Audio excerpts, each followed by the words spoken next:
Mike Rowan. Casey Cook. How are you doing today, my friend?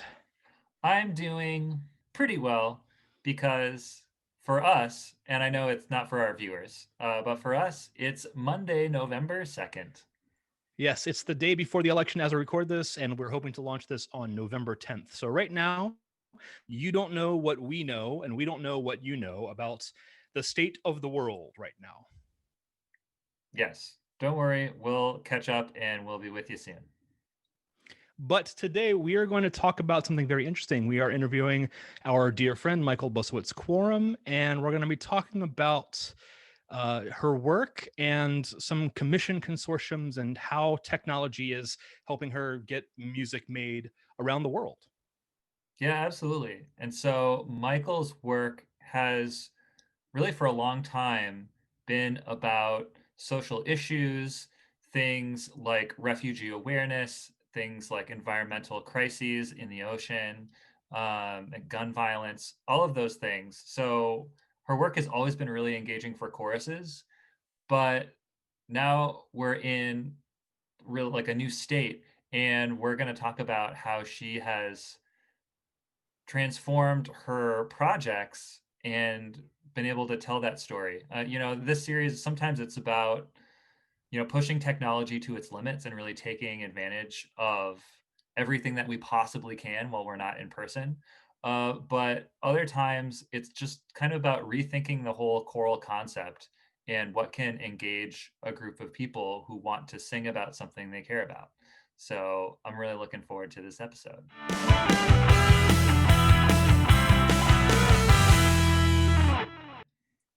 Joining us today on ChorTechs is composer Michael Bussewitz-Quarm. Hi, Michael. How are you doing? I am doing well. Thank you so much for having me. Well, thank you so much for being here. Yeah. So you have I don't know if you would call it an initiative or just a slogan, but you have something that you've dubbed pandemic-proof choral projects. And Yeah. anything that's pandemic-proof right now, please sign me up because I would. That's what I want right now. So I wanted to ask, what is a pandemic-proof choral project? How did you come up with this concept? Okay. Well, this obviously started out as something that was going to be presented for choirs in a very different format, because this has been about a year and a half in the making. And I think I first presented it. Try to remember if I presented it in Philadelphia last year at the Chorus America conference. I don't know if this one was ready to roll out yet. I was presenting Peace Bomb. I think that was the most up-to-date consortium, which is actually still ongoing. I'll talk about that in a little bit.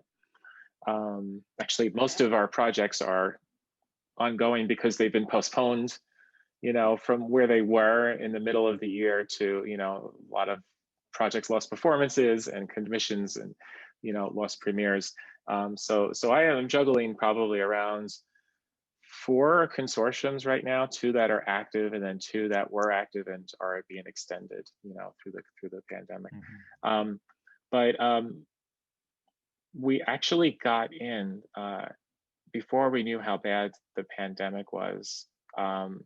We got in the ACDA Eastern Conference in March. We were one of the earlier conferences. And at that point, we saw what was coming, but I don't think at that point, it was like the first weekend in March. I don't think we really realized how much of it was already here. In fact, there were a few people in the conference that either, they got COVID right afterwards, or I don't know if it was in our conference at all. I didn't hear anything about that, but I did hear some people who struggled with the coronavirus right afterwards. But at that point, I knew also that it was going to be something where the project was going to have to be presented in a way in which choirs could participate at a virtual level, virtually, or they could participate, in person, because we didn't know come September, at least at that point, we didn't know how long we were going to be if we were even going to be virtual in September. Back in March, I don't think we really knew, but I knew it would be a possibility. So the format of the project changed, and what it became was a series of online videos to be presented, rolled out in the fall, which is what we're in the process of doing right now. Actually, I think 4 of them are already out. And that is happening as Chantel and I are composing and writing the lyrics for this basically a song cycle. And then the music will be delivered in January. And then choirs have, the option of, finding a way to present it virtually or doing it live if they have that. I mean, a lot of choirs are still actually rehearsing with at least locally with social distancing and masks, so this is going to be a project that has is going to be shared as an SATB, an SSAA, a TTBB, an SAB. So it's going to be multiple arrangements of the same songs, and so it's all delivered in January, and they get to decide how they're going to do it. So the idea of the pandemic proof is that I'll have rehearsal tracks for them to practice and work on, virtually if they need to.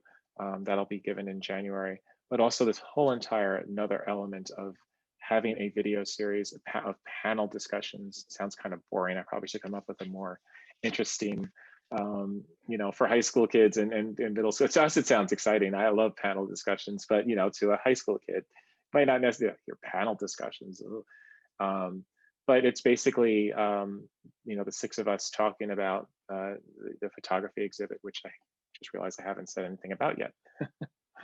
We were going to ask you about that, so that's quite all right. So please do tell us more about where we find ourselves and any of the other projects that you're working on. But I know that's been one that you've really dove in deep to the experience. Yeah.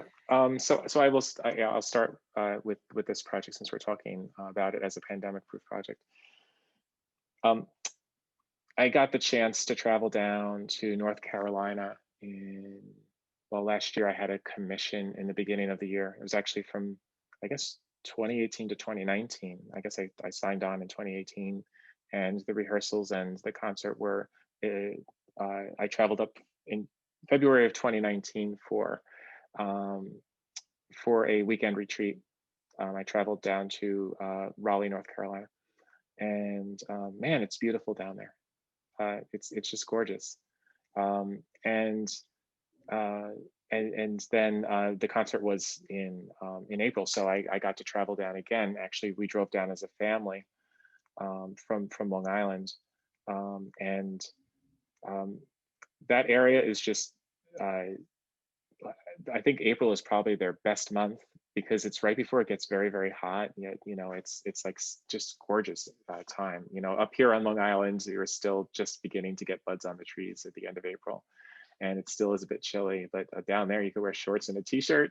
At least when we were down there, and it's such a beautiful area in the springtime, and such nice people. And one of the things that Amy Glass, who was the president at the time of Women's Voices Chorus, the choir that commissioned me, one of the things that she did was she brought me to the Nasher Art Museum at Duke University, just to kind of show me the area. That was one of the things we did.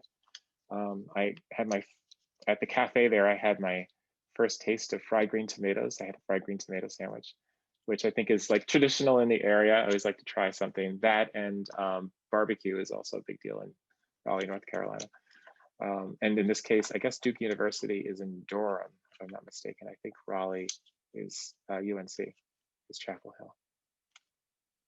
And then Raleigh is NC State, and they're all like really close to each other. I love that area. I love that area. It's just such a beautiful area.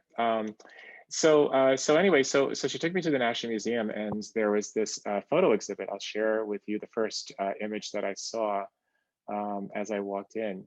The exhibit was called Where We Find Ourselves, and I walked in and I saw a picture of Hugh Magnum, Hugh Magnum was a photographer at the turn of the 20th century. So he was born in the late 1800s, died in the early 1900s.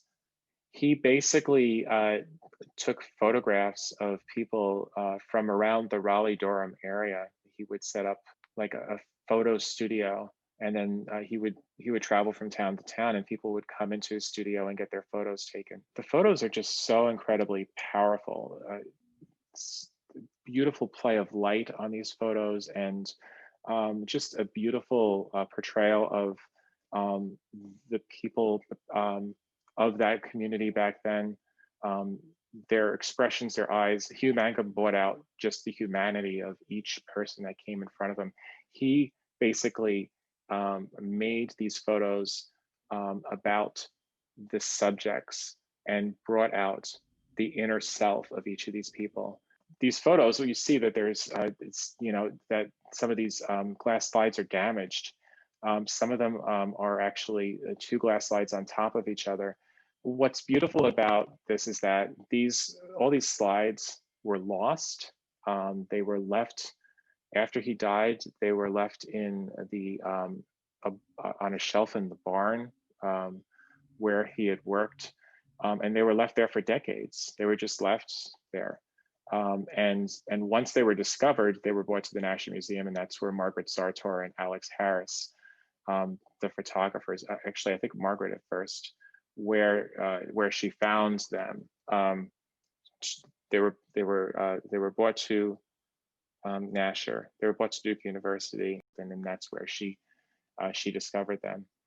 She just thought that they had such incredible beauty, and that they told so much about the time. And what's really very exciting about this project and about Hugh Magnum himself is that, at a time of Jim Crow, here was a man who went from town to town, set up a photo studio, and invited everybody in. It was like a safe harbor in that particular studio at that particular time for anybody that walked in. And everybody from the countless hours and days and weeks and months that Margaret studied, and her students, she was a professor at Duke University, studied these photos. She looked to see if there was any way that they could tell that maybe some subjects were favored over other subjects, and none of them were. They were all treated with equality and respect. And so for a time during the Jim Crow era, what we see in Hugh Magnum is that he subverts the narrative of the time. And the ongoing discussions that we've had with Margaret and Alex and Sherry and Tina and Chantel, the lyricist, have been incredible. My team, they work together to make co-curriculum, which is available with this project, so that choirs that are part of this, if they're in an educational institution, they can contact their social studies department and say, hey, we have a project that is exploring the Jim Crow era at the turn of the century.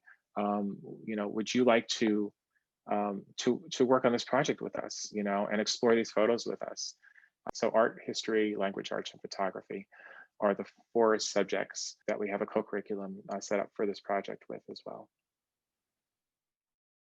Could you talk a little bit about going back before the pandemic, sort of what did you hook into that you felt made being involved in a consortium a unique opportunity? And then, like, when the pandemic came about, are there any of those elements that suddenly didn't work as well? And if so, how did you replace that, or how did you adjust to make a consortium project be engaging in this all virtual or hybrid and much more virtual world? My first consortium was around child refugee awareness. It was at a time when I think it was right around the beginning of the Syrian war, and our media was really focused on bringing images of the war. And there were some, horrific images of children caught in the war. I think we all remember some of them. A child washed up on the beach in the Mediterranean, Another one sitting in the back of an ambulance, all covered in dirt and soot and everything, kind of stunned about what was going on. And they were heartbreaking. And there were millions of kids that were refugees, and there still are. And I wanted to bring more attention to the child refugee, the millions of child refugees. And I found a poem written by a 9-year-old Azerbaijani refugee in the 1990s. It was actually published a long time ago by an online magazine, before social media or anything, called Azerbaijani International. And long story short, I got permission to set the poem to music, and I organized a choir of around, I think it was 17. I organized a consortium of 17 choirs altogether, who pooled their money, and I wrote a number of pieces. Actually, there were 2 different choral works based on this poem, but multiple arrangements of those 2 different choral works. One was easier and one was advanced, because I started this with an advanced piece of one that I had really heard when I saw this poem. The music came to me right away with the advanced piece. But then I got contacted by elementary school teachers that wanted to be part of this, and I didn't want to say no. So that's when I started writing kind of more of a lullaby type of, Please Don't Call Me Refugee, which is basically, the poem that Lamia Safarova had written. A really cool part of the story is that the publisher, who had not seen her since she was 9 years old in the 90s, had not seen Lamia since the time that she had visited them when they were living in the cardboard shack on the Caspian Sea in Baku.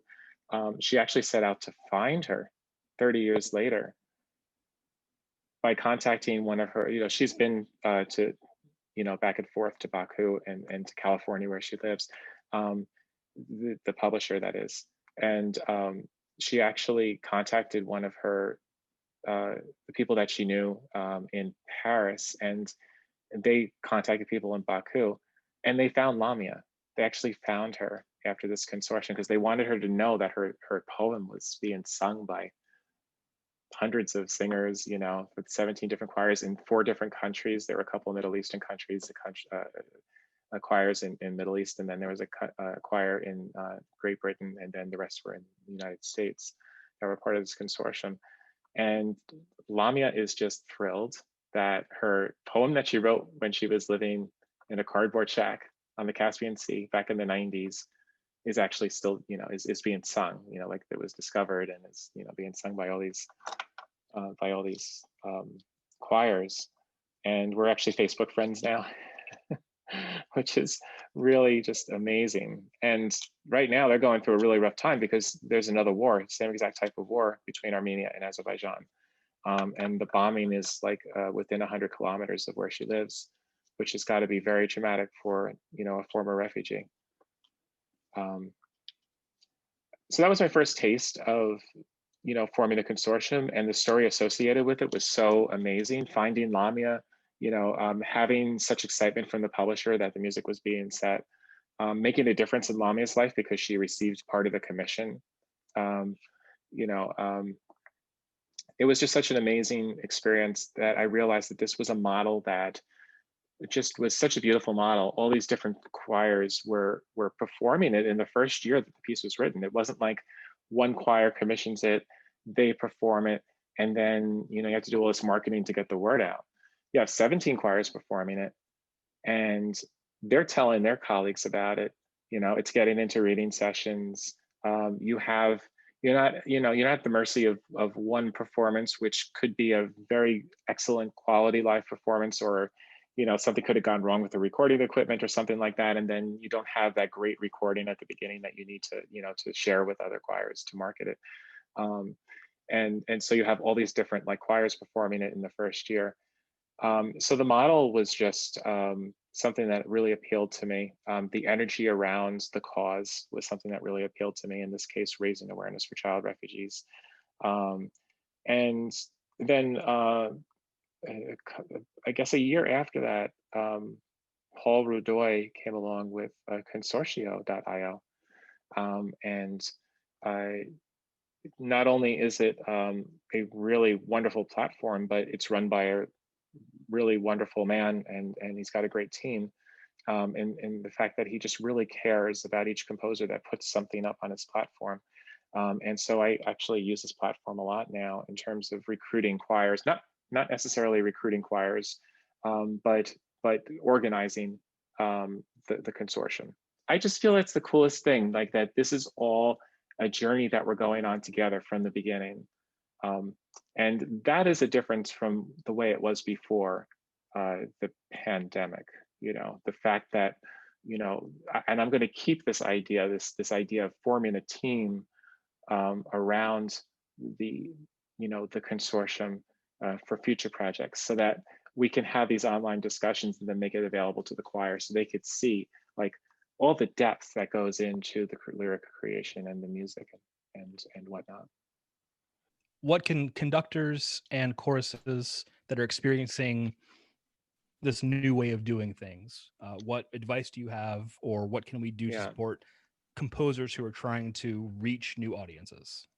One of the things that I did to support choir directors in this case is that this was, for all of this material and this whole entire experience, I had a certain set price, which I changed after the pandemic. I slashed it practically in half because I didn't want people to be excluded. I didn't want choirs to be excluded if they had their budgets slashed to basically nothing. They could still find a way possibly to be part of this.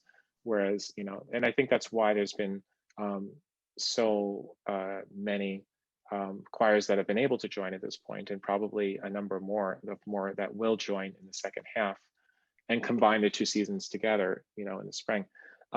So I think one of the things that would help for us as composers is if you do see a commission, if you do see a consortium, whether it's mine or whether it's a number of other ones that are on consortia or anywhere else that you hear of them, please feel free to share them on social media. That would just do so much to help us, getting the word out. One of my members, Brianna Biastoff, who's up in New Hampshire, I believe, Massachusetts, New Hampshire. I think she lives in Massachusetts and works in New Hampshire.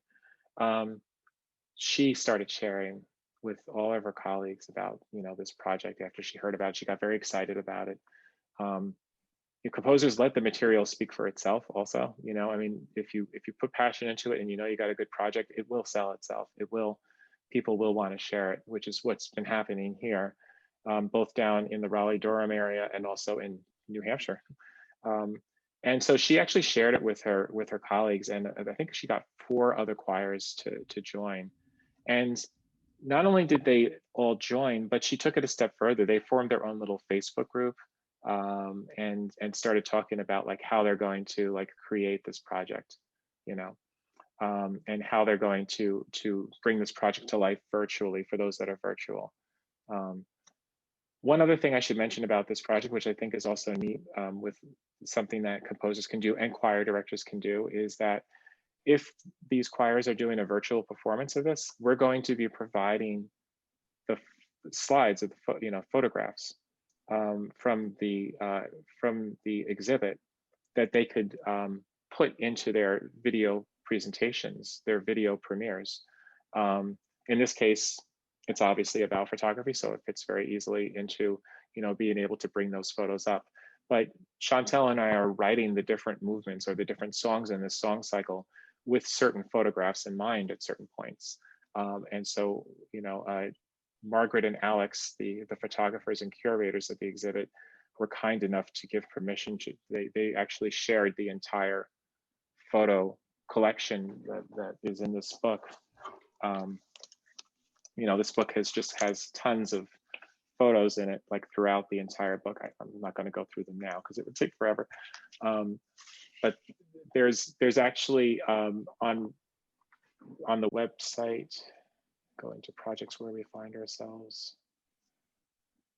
You'll see a link right here to where the commissioning choirs.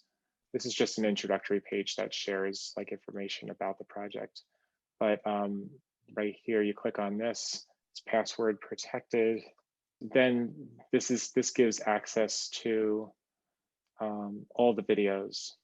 It breaks it down. Most of them are broken down into like shorter videos, like highlights, part 1, highlights, part 2, which are 20 minutes, and then the full length is an hour long. So you see all of these videos, the panel discussions, and on these panel discussions, when we talk about a photo from the exhibit, it goes up on the screen. But also there is this Google site here that has the curriculum, the co-curriculum. And so each choir and my choir, my virtual choir that's going to be part of this, can also access all the photos from the book, basically, and that were most of the ones that were in the exhibit. And so that so they have access to all the photos too, as well.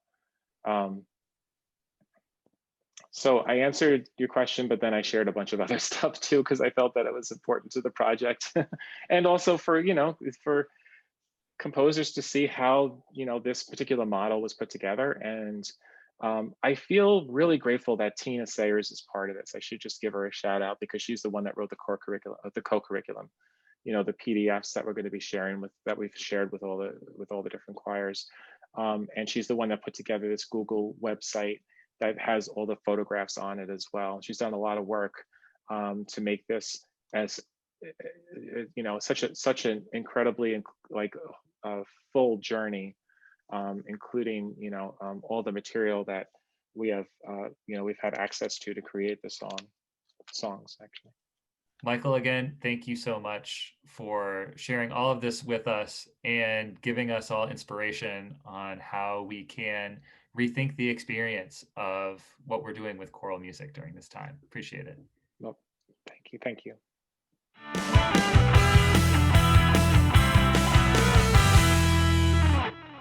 Casey, that was just fantastic. I feel like we got a mini presentation of what it's like to be in one of Michael's commission consortiums. Yeah, and it's always great to talk to Michael and see how she's able to bring people together, both taking individual choirs and bringing them into different consortiums, or to start a virtual choir to get this piece out. It's just always so encouraging to hear her talk and to see the kinds of work she's trying to put on there to make a difference. I really agree. I'm always inspired when I hear about Michael's work, and she admitted that she does not consider herself to be a tech expert. And yet, since the pandemic has started, look at all the things she's done to engage choruses in a new way. And it's just kind of doing, in a way, what she's always been good at doing, but just finding some new ways to do that, just kind of finding like a little bit of a different path. So I thought that was really cool. Yeah, it's been fantastic. So thank you again to Michael Bussewitz-Quarm for coming on the show today. And thank you for watching. For Mike Rowan, I'm Casey Cook. Thanks so much for joining us. See you, everybody.